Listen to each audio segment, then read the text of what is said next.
We're following breaking news in Longwood, where police just released not only body-worn camera video, but also its internal investigation into findings regarding one of their own. Longwood Police Corporal Virgil Quintal resigned last month after an investigation began in relation to one of his calls involving a teenager back in May. West 2's Gail Pascal Brown is live at police headquarters tonight with all the new details. Gail. Well, first of all, I want to say that I did talk to the teenager's mother tonight, but she says she did not want to comment on camera until she received all the information about this case. Meanwhile, Longwood police say that the internal investigation regarding this officer was initiated immediately. You have serious issues. I'm bipolar. Yes, Sean, I know that. That's an excuse. I'm bipolar. I'm this, I'm that. On May 27th, around 9 p.m., Longwood patrol officers responded to West Palmetto Avenue in reference to a family disturbance. A then 17-year-old was arguing with his father over the teen's cell phone. The police report says the son was making threatening comments. And Officer Virgil Quintal, seen here, has previously responded to the address multiple times for similar reasons. Right, playing the victim isn't going to help. Life does not care if you're bipolar. Life does not care what you have going on.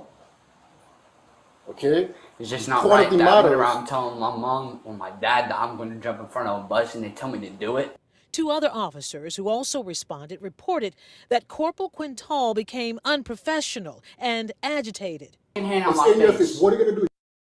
What are you going to do? If I didn't have these handcuffs on, I promise you. Take them off. You want to fight me? I promise God I will. You want to fight me? Let's go. Body camera video appears to show Corporal Quintal shoving the teen's head into the patrol car. Get your hand over. Stop pushing back on me.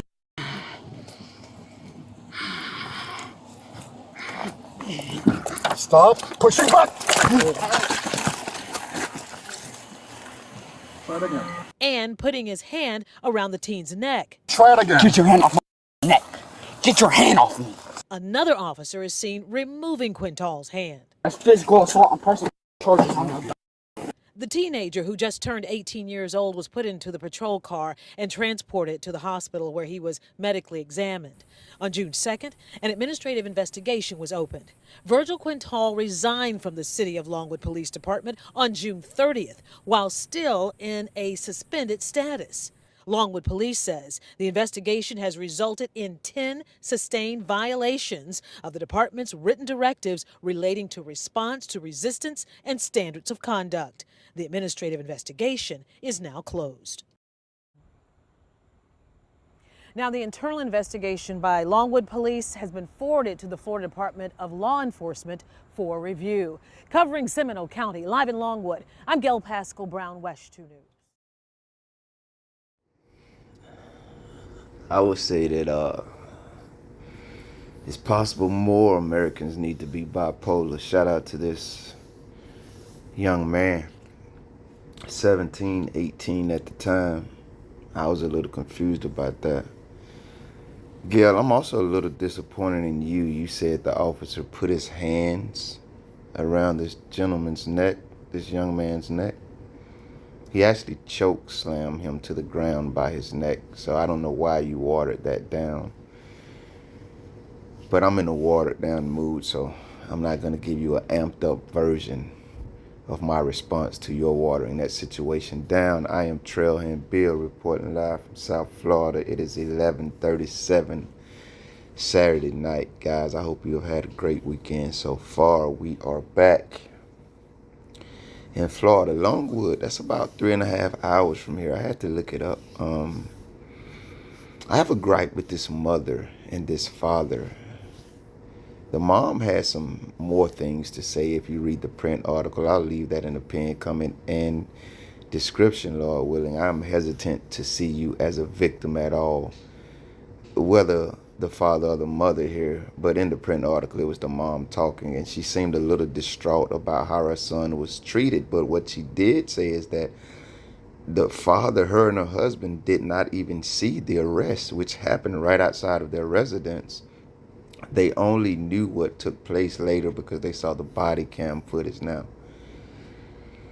there are many ways I could go with this, remembering that they said not only had this officer been to the residence several times to deal with this young man, but officers period, had been to the residence several times to deal with this young man, and he clearly has some mental health issues. He's saying, I don't think it's right that I'm telling my parents I'm going to jump in front of a bus, and they're saying, okay, go ahead and do it. I damn near want to repeat that. I am.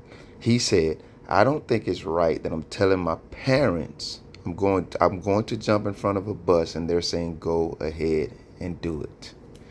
And these are the same parents who have to know he's dealing with mental health issues, who are later distraught, at least mom, because dad didn't say anything. So either he doesn't give a damn, or it's just one of those situations where we let the women speak. But you're later distraught about how they treat your son. You got to know he's dealing with mental health issues, but he's telling you things like this, and you're saying go ahead and do it, or are we to believe that he's lying? I don't really believe he's lying, because you also think your son who's dealing with mental health issues should be dealt with by the cops, who I doubt he's the one calling them to the house to deal with him. You guys are continually calling the cops on him. And quite frankly, this one I want to curse y'all ass out. Because why are you telling your son to go ahead and jump in front of a bus when you know he has mental health issues? And why are you calling murderers to deal with him when he's dealing with those mental health issues? Now, to be fair, I've never dealt with a child who has mental challenges. I have to believe, like a child with physical challenge, that is a very difficult place to be in. But that does not release you from the responsibility of being a parent, especially when later on, after cops abuse him, police brutality, you're going to pretend to be distraught. And maybe you sincerely are. But it's kind of hard for me to believe with the details that we've gotten from this story, and that I could just pull from the story like, y'all are the ones calling them damn police out there to your home to deal with your son and his mental health challenges. Like, they're not murderers. Let me wrap this up by saying a few things. Praise God that this young man is not dead like so many other of our fellow citizens who have mental challenges, and then the cops get called on them by family, neighbors, or otherwise, and they end up deceased. So praise God that didn't happen. Praise God that he wasn't violently assaulted. Even though he was violently assaulted, he doesn't suffer any violent injuries going forth. They said he went to the mental health facility, stayed a few days, and guess where he's at right now, guys? Back home. Until his parents think it makes sense to call murderers to deal with him while he's dealing with his mental health issues. But if we don't learn anything else from this situation, how many damn times do we have to say stop calling the cops to help you deal with familiar issues? Does it look like they're going to really assist you? I would say that this cop probably hyped up on steroids in this sense of I'm old school, like one of these Johnnies recently told me, and so you deal with things differently. Sir, this is 2025. We can't even whoop our kids no more. I saw today on Instagram that a father literally went to jail for spanking his kid with the belt. So if I'm a parent and I can't whoop my kid, what the fuck make you think you can choke slam him to the ground and you're a cop supposedly held to a higher standard? And then they allowed you to resign after putting you on probably paid administrative leave, suspension. And then the other good cops out there with you, instead of arresting your criminal ass after you attack that juvenile, that young man, I ain't gonna call him a juvenile, that young man, after you attack him, somebody's kid, in front of their home, instead of arresting you, they just removed your hand from his neck. They didn't throw you in the back of a police car like you did them people, kid. Know your rights. Teach your children to know their rights, and encourage your loved ones to as well. And for the love of God, and I don't say that fleetingly, for the love of God, stop calling these murderous ass cowards to help you resolve issues that call for humanity to be deployed. They don't have it in them for whatever reason. I will pray for this family and any families dealing with these kind of challenges, because I want to reiterate, it probably isn't a simple task.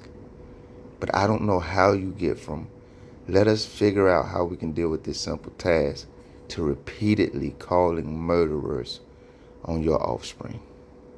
And look where it got your ass. So I hope you learned something from it. Y'all enjoy your night. I was wondering as well, what made the department deal with this cop like they should always deal with him and like they never do? They even forwarded it to the people who are in charge of his certification. I wonder if Cuz made some enemies in the department. Why they ain't sweep this under the rug? What y'all think? Either way, resign. Y'all be careful. He could pop up at an apartment near you. Thank you if you made it this far. If you liked the video, feel free to hit that thumbs up button. I greatly appreciate it. If you care to go a little further than that, maybe even subscribe, hit the notification bell.